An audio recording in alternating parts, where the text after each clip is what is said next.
안녕하세요, 트리폰판입니다. 대만 여행하면 제일 먼저 생각나는 게 아마 대만 야시장과 음식일 거예요.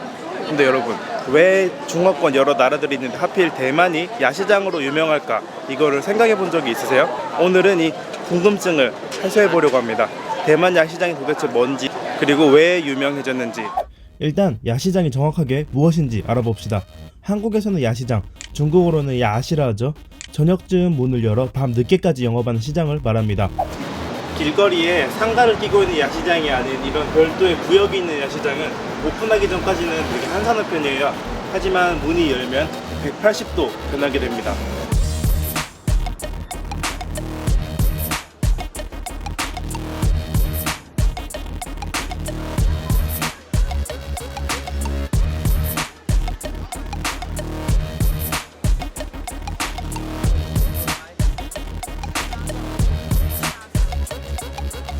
야시장의 근본이 되는 부분은 바로 샤오츠입니다. 샤오츠는 영어 스낵의 개념과 비슷합니다. 샤오, 작을 소에 먹다, 추가 붙은 단어예요. 굳이 꼬치구이나 지파이 이런 것에 한정된 개념은 아니고 길거리에 파는 음식들은 다 샤오츠라 불러도 될 정도로 범위가 넓습니다.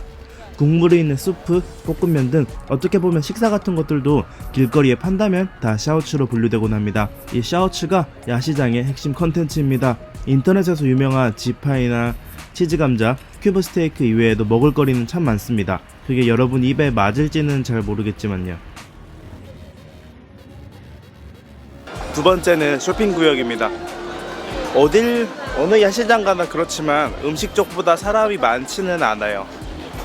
이 쇼핑은 야시장의 성향에 따라 다릅니다. 대학가나 별도의 구역이 있는 야시장은 쇼핑거리가 꽤 있는 반면 길거리에 형성된 작은 야시장은 아예 물건 파는 노점이 없는 경우도 많아요. 마지막 세 번째는 오락구역입니다. 시대가 20년 전이든 지금이든 사람이 먹는 거는 변하지 않고 옷을 입고 귀걸이하고 이런 것도 변하지 않은데 오락 문화는 정말 많이 바뀌었죠. 그런 면에서 지금 2020년을 살아가는 우리가 보기에는 좀 촌스러운 그런 오락 시설도 있지만 그래도 애기들 정말 좋아하더라고요. 미리 말씀드립니다. 이런 카트나 아이를 위한 작은 놀이기구는 정말 드문 케이스예요. 보통 흔한 게 이 마작 짝맞추기나 던지고 쏘기 이런 거죠. 물고기 뜨기도 간간히 봤네요.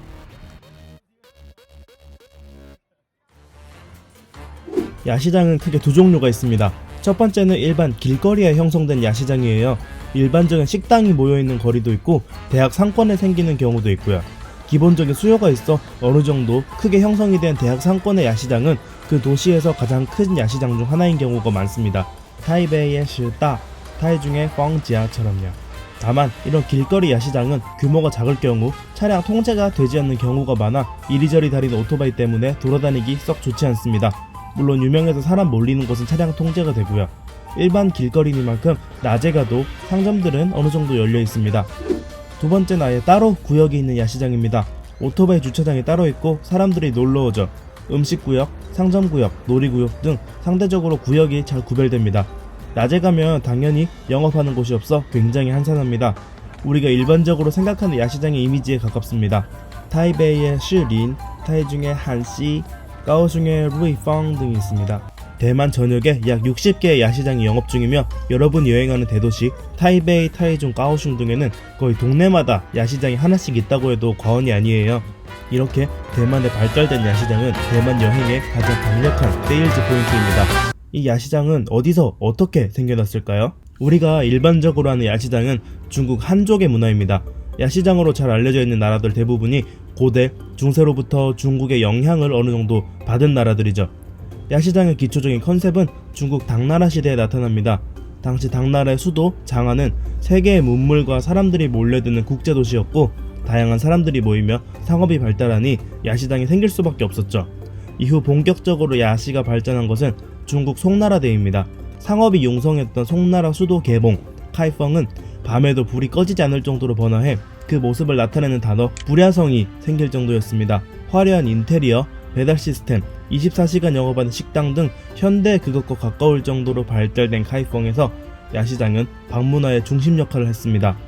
이후 중국인들, 화교들이 여기저기 동남아 지역으로 퍼져나가며 중국 기원 야시장 문화가 여기저기 정착했습니다. 네, 어쨌든 역사는 이런데요. 여기서 한 가지 의문점이 생길 겁니다. 왜 그 야시장의 원조인 중국 본토는 안 유명하고 대만이 야시장으로 유명할까? 중국 본토는 근현대 들어 굉장히 많은 일들이 일어난 곳이에요. 청나라 말의 혼란기, 중일전쟁, 마오쩌둥의 대약진운동, 문화대혁명, 그리고 덩샤오핑대에서 시작된 급격한 경제발전, 또 급격하게 개발된 중국 본토는 특히 도시들은 완전 다 바뀌었어요. 중국 도시에는 대형 쇼핑몰들이 굉장히 많고 거리가 큼지막하죠. 야시장보단 쇼핑몰 문화입니다. 물론 아직 야시장들 많이 남아있긴 하지만요, 그 남은 야시장들이 그렇게 주목받지 못하는 이유도 있습니다. 자금성, 만리장성, 이화원, 시안의 고루, 진시황릉, 윈난성의 리장고성, 역사적인 유적부터 황룽, 구체구, 구일인, 황산, 태산 등 자연 관광지가 넘쳐나죠. 스포트라이트와 시선이 더 크고 규모 있는 곳에 쏠립니다. 하지만 대만은 상대적으로 좀 소박한 곳이에요. 문화유산이나 자연이 본토보다 빈약한 상황에서 여행 산업의 조명이 발달한 야시장으로 쏠렸습니다. 거기다가 대만 관광청이 일을 되게 열심히 잘하잖아요. 이것저것 정비를 잘해놓고 세일즈 포인트도 잘 잡고, 규모가 있는 야시장은 트럭마다 등록 번호도 붙어있고요. 나라 자체가 동남아의 다른 나라보다 많이 잘 사는 대만이니만큼 이런 길거리 시장을 관리할 행정력도 충분합니다. 또 일반 식당 대비 야시장이란 콘텐츠가 여행에 굉장히 적합하기도 하고요. 시대가 점점 디지털화되면서 사진, 비디오의 영향력이 더 커지는데 그게 딱 적절하잖아요. 야시장 조명바를 잘 받는 저녁 시간대, 다양한 길거리 음식, 북적북적한 분위기, 장난 아니죠. 이런 여러가지 상황이 맞물려 야시장은 대만의 킬링 컨텐츠로 자리 잡았습니다. 오늘의 영상은 여기까지입니다. 여러분이 제 야시장 영상을 보고 대만 여행 갔을 때 생각보다 더 재밌네 이렇게 느껴주셨으면 저는 소원이 없겠네요. 감사합니다.